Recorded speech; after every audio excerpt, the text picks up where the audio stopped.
Hey guys, it's Sean here, out here today at our 6-bedroom HMO. We've made some really good progress. It's been plastered throughout, so let's have a look inside. So yeah, inside the house, as you can see, we've plastered throughout. There's a couple of rooms that are still waiting for plastering, that being the kitchen as well.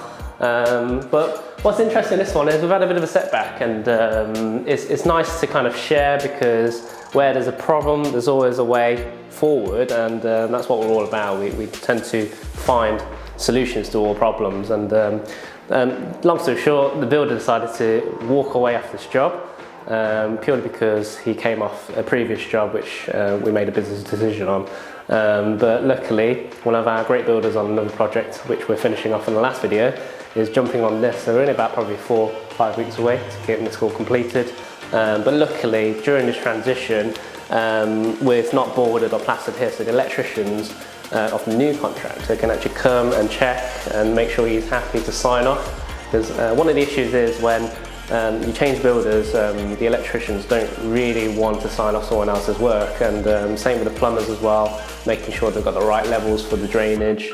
But all being well, I've been told that everything's good to go, so we're actually probably about 4 or 5 weeks away from getting this all done, and it is literally just getting all the second fix materials in, which is putting our bathrooms in, our doors, our kitchens and kitchenettes. But it'll be really good to get this all finished and ready for our students to move in July. But before we get to that, let's have a look at the loft upstairs to see how we're going to work with the space.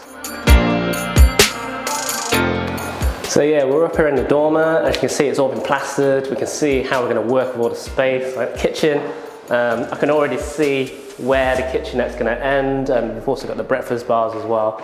But what's most important, because we had a switch in builders, we actually had to bring our building regulations officer in.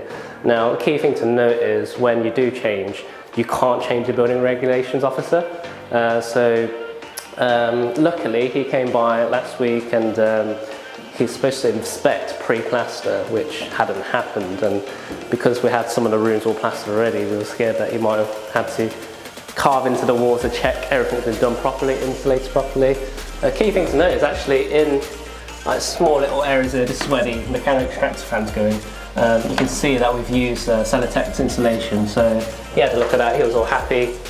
Literally said, once we get all our second fix done, he'll come and hopefully sign us off. So got through a really lucky hoop there, because if he wasn't going to be on board, we would have had to go through the council, and then tends to take a lot longer than usual, and it will add more to a delay to the build. So that's a 6-bedder for now. So the 3 key points I want to share with you today is keep it cool, act quickly, and reach out to your contacts, because things always go wrong during the whole process of the build. If you do those 3 things, they've really helped me in the last 2 years during my property journey, and you will get through them.